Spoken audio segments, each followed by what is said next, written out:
Today is the day. Very, very excited. I am going to be teaching you one of my favorite things in the entire world, fried chicken. It sounds really simple. Sometimes even something as simple as this requires a few extra steps to make it from okay to awesome. The big one, which we're going to start with, is brining. All right? So brining is basically a wet cure. So what we're going to be doing is we're taking some liquid that is seasoned with salt, sugar, and everything else that you'd like to have, and we're going to infuse that into our meats. Things that tend to run dry, turkey and chicken, brine is incredibly important because it's injecting it with flavor without actually taking a physical needle and injecting it like some places do. So we're going to do a pickle brine, because this is what we do for the bar, and it's honestly my favorite way of doing a brine. Okay. What I have here is a mixture of a couple of my favorite pickle juices. Some's a little spicy, some's a little kosher, some's a little garlicky. It's really nice and balanced. But it's very strong. It's extremely pickly. So what I like to do is I like to do a 2-to-1 ratio of pickle juice to a softener. When I say softener, we're basically going to make a simple brine. So a simple brine consists of 3 things: sugar, water, salt. And we're going to try and find a balance of those flavors. If you like something a little saltier, go a little heavier on the salt. If you like something a little more sweet, go a little heavier on the sugar. And you can brine anything. Pork belly, pork chops, squirrel, whatever you want to brine. And it can be as simple or as complicated as you want it to be. This, for example, looks like basically brewed tea, but I use this for a pork brine. It has some kind of like Asian elements to it. I usually use this to make like a pork katsu sandwich or something like that. This is lovely. But this has a lot of things going on, but we're not going to be doing that today for the chicken. For our simple brine, first, we're going to do is we're going to heat up some water. We're not going to boil it. We're not going to simmer it. We're just going to make it warm enough so it will dissolve the sugar and the salt. So I have a cup of water on the stove already. It's just barely steaming. It's just, I can still touch it. It's still warm to the touch. If your tap water is very hot, you can use that as well. So I'm going to pour this into a bowl. Okay. Since my pickle juice is salty and not too sweet, I wouldn't say salty in the fact that it's like, ooh, it's salty, but it's definitely a little more salt heavy. I'm going to lean a little heavier on the sugar in this brine. So I'm going to start with 2-to-1. So I'm going to go 2 tablespoons of sugar and a tablespoon of salt. Then we're going to mix it up and we're going to taste it. Because you don't know what things taste like unless you taste it. Imagine that. So science lesson, all right? What we're basically doing is triggering osmosis. Osmosis, for those of you who do not know, is a process in which we need to balance out the chemicals. So if the chicken has nothing in it, just natural chicken sodium levels, and we add a liquid that's high in salt and sugar, the chicken is actually going to suck up all that salt and sugar until both the chicken and the liquid surrounding it are even and level. So the cells will stop passing between each other, basically. That's what brining does. But it's really important to make sure we're not only that the brine is a appropriate level of sweet and salty, but to make sure your chicken isn't like marinated in something already, because it's going to cause some craziness to happen. And so our salt and our sugar is all nice and dissolved. It's very clear, so now we're going to taste it. I'm just looking for, great, that's perfect for me. It's just a little sweet, get a little bit of salt. That's awesome. So now we have our simple brine, which this could be it. You could be done. Let it, make sure it's cool before you add it to your burger. You don't want to add something hot on top of raw meat because you don't want to cook it, you know. But we're not going to make it this simple. We're actually going to add pickle juice. So we have our cup of our simple brine and just a shy over 2 cups of pickle juice. I didn't want to waste it, so basically 2-to-1. So we're just going to mix it up with all the good bits too.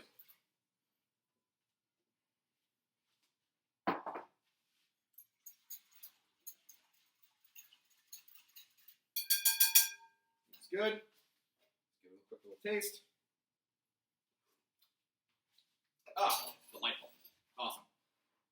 Remember, what this tastes like is like 10 times stronger than what the chicken is going to taste like.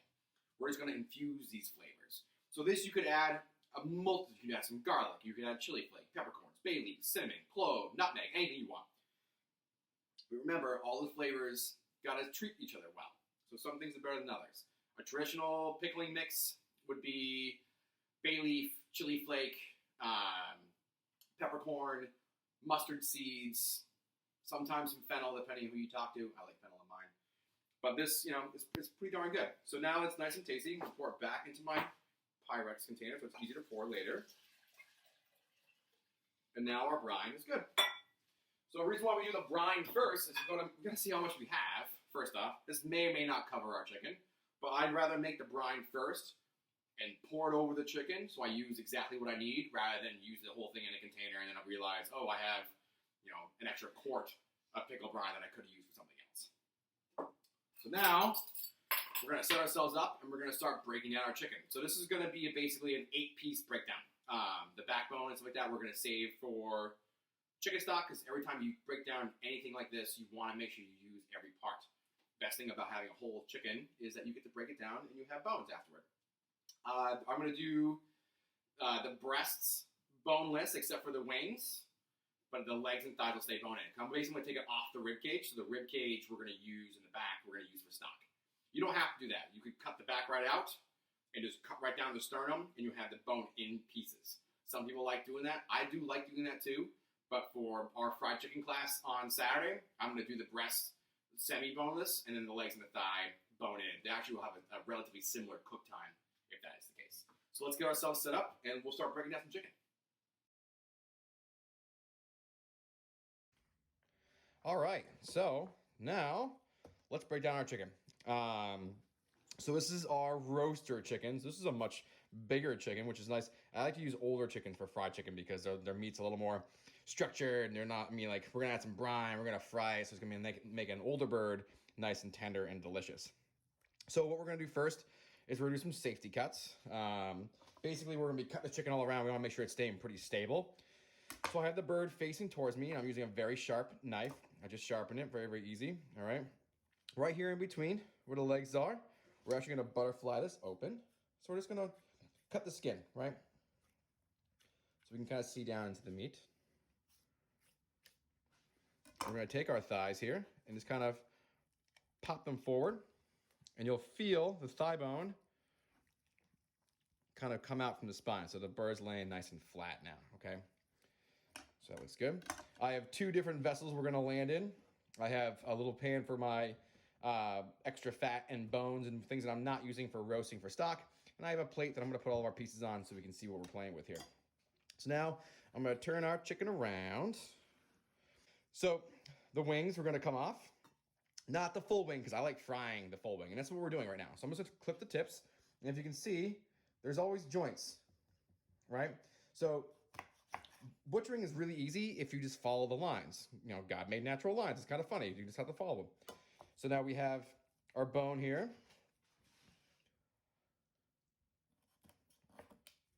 Our wingtip here. Pull that off. So now we have our wings that we're gonna be frying on. So right down the middle, we'll find our sternum, right? Which leads down to where the neck would be, and a whole bunch of flat skin. So we're gonna cut this little bit of flat skin off. We're gonna put it in for our stock. You'll feel like a sternum running right down the front here. So we're basically gonna cut right down the middle of this chicken, and we're gonna pull it off its rib cage. Now, if we were doing this full bone in, what I would do is I would turn this chicken over. I would take a pair of kitchen shears, or you can take a really sharp knife, and I would cut right down the sides of the spine, pulling the spine out and exposing the sternum and the back breast of the chicken. Then you can just cut down what you want. Everything's bone in, and you're good to go. But like I said, for our class on Saturday, I am doing a boneless breast and bone in leg and thigh. So, skin on or skin off, completely your choice. I like skin on. So we're gonna go straight down the center. You can kind of see where the sternum would be. And you're just gonna take your knife, and you're gonna stay tight to the bone, because you don't want to lose any meat. You can feel it as you kind of move along here. You'll come down to the sternum, and you're gonna follow the tip of your knife right down the edge of the sternum until you find the joint where the wing is, and you can just clip right through it. At least you can kind of see in there. So we're running along the line of the sternum.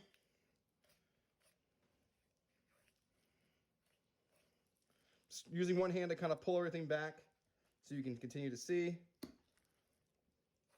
And exposing the breast. So there's our joint. So we're going to cut right through.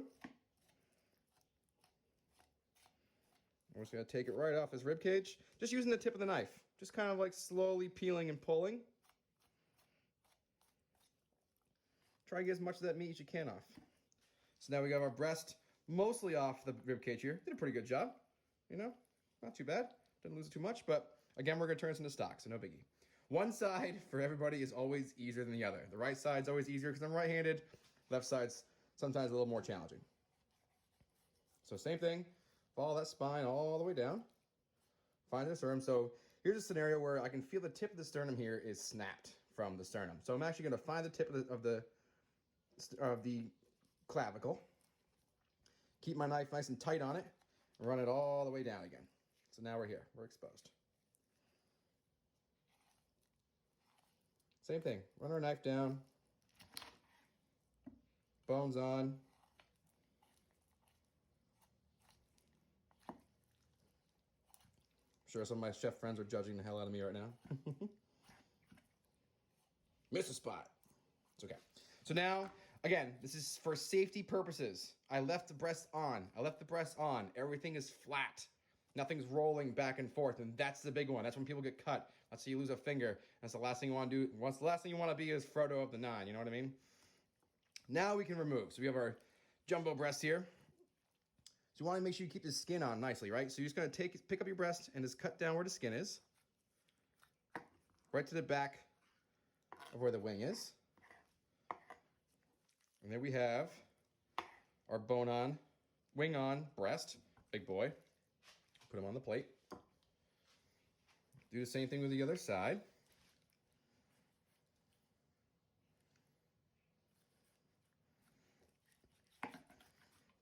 All right.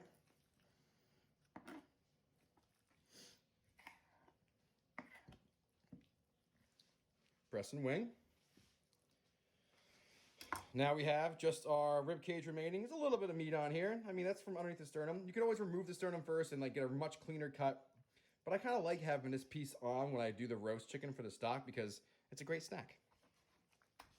So I'm going to turn my chicken back around. We're going to trim a little bit of this excess skin off. Right? So the leg and thigh meat are my personal favorites. I'm not a big breast guy. Because a lot of times, you know, people, they get overcooked, or they can be dry and stringy, but I like braising, or I'm sorry, I like slow roasting breasts and brining them and slicing them and stuff like that. Leg and thigh are great for braising because they kind of like fall apart and they're nice and delicious.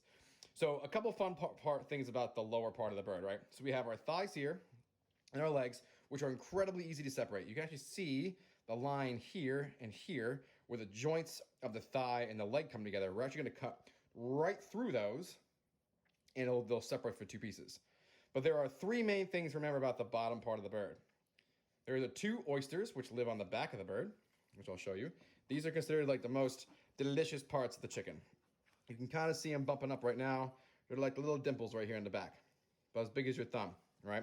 So when we go to take this leg off, we're actually going to cut up and around that oyster and come down towards the end of the chicken.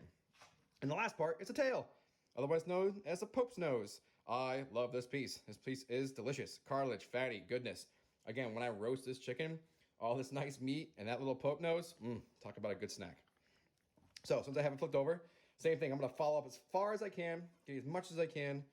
We're going to pop our thigh out. You can kind of see the bone here. And just follow the lines. So you see the line right there? Come up and around. We have our oyster removed. And then keeping your knife flat on the bone, straight down. It'll come off naturally. So we have our oyster, which is that little guy there, little piece of bone, I can pull that off. But now we have that beautiful piece of oyster and our leg and thigh separated. Now we do the other side, same thing. Flip it so the bone exposes. Follow the line, go up and around, get the oyster out of there. See how it kind of came around there? And right there, you can kind of see it pop right through. So flip the bird. Straight down. There's our oyster. There's our leg and thigh. So now we have a big piece of carcass right here with some meat, some skin, some fat. It's gonna go in with the rest of this, and we're gonna roast that with some veggies and cover it with some water, and we're gonna make a homemade chicken stock. What I like to do with my chicken stock, which I've mentioned before, is I like to make fortified chicken stocks. So basically what I will do is I'll take this body and make stock with this, with stock that I've already made. So basically I started with a simple stock, water, vegetables, aromatics, and chicken parts, made that stock. The following few days later, broke down another chicken, made stock out of that chicken with the stock I had made the previous time before, and then did it a third time. It makes an incredible, really, really fortified, flavorful stock. Because there's nothing worse than someone trying to use bouillon cubes and it's just like really salty and it kind of doesn't really taste like much. This has tons and tons of flavor. So I'm just trimming off a little bit of bone and everything I can find here. So now we're gonna break this chicken down. I was gonna do 8 pieces, but these breasts are kind of big, so I might do 10. But the leg and thigh, again, like I said before, it's extremely simple. This line right here, that's what we're gonna cut straight down. Almost no resistance. Right through the cartilage, through the edge of the bone. And now we have our drumstick, and we have our beautiful thigh. The prize piece in this household, for sure. Look at one more time. There's our bone, or excuse me, there's our line. Take our knife. No resistance. Our nice drumstick. Our nice big thigh. Beautiful. So there's 4, right? So I'm gonna move our breast over. I'm gonna take our thighs and our legs and put them on our plate for later. All right, so this is where some people differ. See this? This is the tenderloin. I'm taking it off. I do this with duck too, because the tenderloin is, true to its nature. It is tender, it is nice, but honestly, this is a nice piece to use for something else. If I'm gonna fry this chicken too, it has a tendency of kind of coming off the chicken or peeling back, and it might end up cooking much faster than the rest of the bird itself. So what I'm gonna do is I'm gonna take these, put off to the side, and these will make wonderful chicken fingers, or some stir fry, or just a nice little roasted snack, and we're good to go. So as you can see, we have our chicken breast here. So what I am going to do is in 8 pieces, because this piece is going to be kind of big, but I'm going to back it off a little bit. What I like to do is split the bird basically down the middle. So one piece gets the wing and the upper part of the meat, and the other piece gets most of the breast. So the part that gets most of the breast is going to get actually most of the cut, because it does taper down, and it ends up being thinner. So it'll actually end up cooking quicker than the other piece will. So usually where the wing bone kind of bends in, that's usually a good place to cut. But since this part of the breast for me on my end is kind of thick, I'm gonna back it off a little bit more. You can cut at an angle, make them look pretty and fancy, but so now we have a skin on boneless breast here, skin on wing piece here, which is also a prize piece in this house. That's our 2. One more time with our other breast. I'm gonna move these over. Tenderloin, bye-bye. Good snack for later. Same thing. We're seeing this guy's kind of thick, so we're gonna go try to make it as even as possible. There's our breast, our boneless. And there's our wing piece. Simple. Awesome. A couple of tenderloins and our bones for stock. Pretty simple. Now, this is done. Kind of messy, right? What I'm going to do right now, while I still have gloves on, is I'm actually going to transfer this chicken to the vehicle that I'm going to be brining in. So I have a large brining container, which I just use the inside of my hand to move, so I'm not making a mess on my table. And I'm going to put all my chicken into my container to get ready to brine.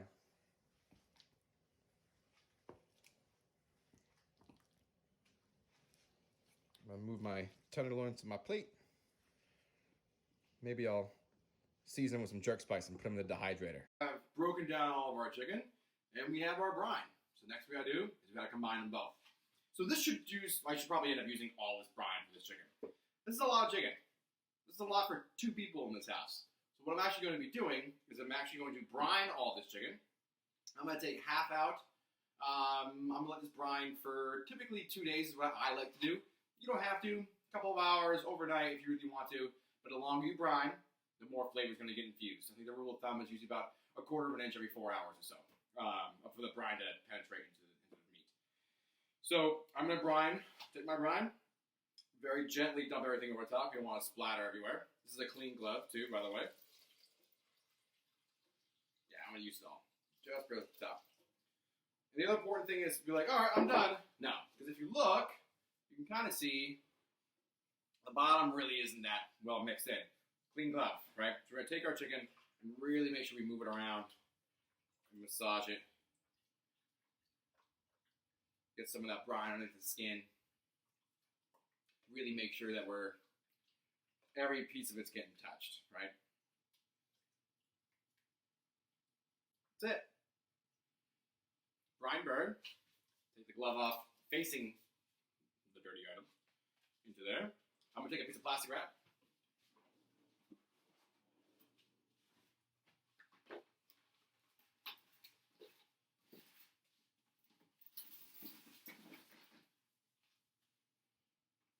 And I'm going to put this right on top, act like a seal. That way, everything is covered. I don't necessarily need to put any weight on it. I just need to make sure that, the top part of the liquid and all the chicken's being touched. Great. We're going to put a lid on it. I'm gonna label and date it because that's who I am. I would definitely suggest if you're going for a couple of days, putting what day you label this and what day you want to take it out, because you can overdo this to the point where because there's so much acid inside the pickle juice that you could technically cook it. It's ceviche. That's another lesson for another day, but so you don't let it sit too long. So about 24 to 48 hours tops with the pickle juice. A standard brine, again, the longer it sits, the more flavor it's going to get. And that's it. So for our class on Saturday, what we're going to do is we're going to remove this chicken, and we're going to brine it in buttermilk for a couple of hours beforehand, and then we're going to get frying. And like I was saying before, there's only 2 of us, so I'm not going to use all this chicken for us to eat. So after probably a day or 2 from now, I'm going to remove all this chicken from this brine. I'm going to separate the 4 pieces, basically half the chicken, the 2 breast pieces, and the leg and the thigh. I'm going to keep those in buttermilk until I'm ready to fry. Again, you can do a couple hours before, 20 minutes before, or up to a day before. I like to do up to a day because I really like the buttermilk to really kind of get in there too. And the other half, I'm going to take and I'm going to put it in my food saver, my little cryovac machine, cryovac it, and freeze them.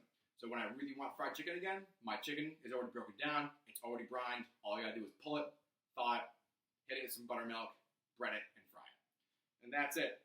I hope this video has been really helpful for you to learn how to break down chicken, how to use a standard brine, or a pickle brine in this case. And I hope to see you all on Saturday.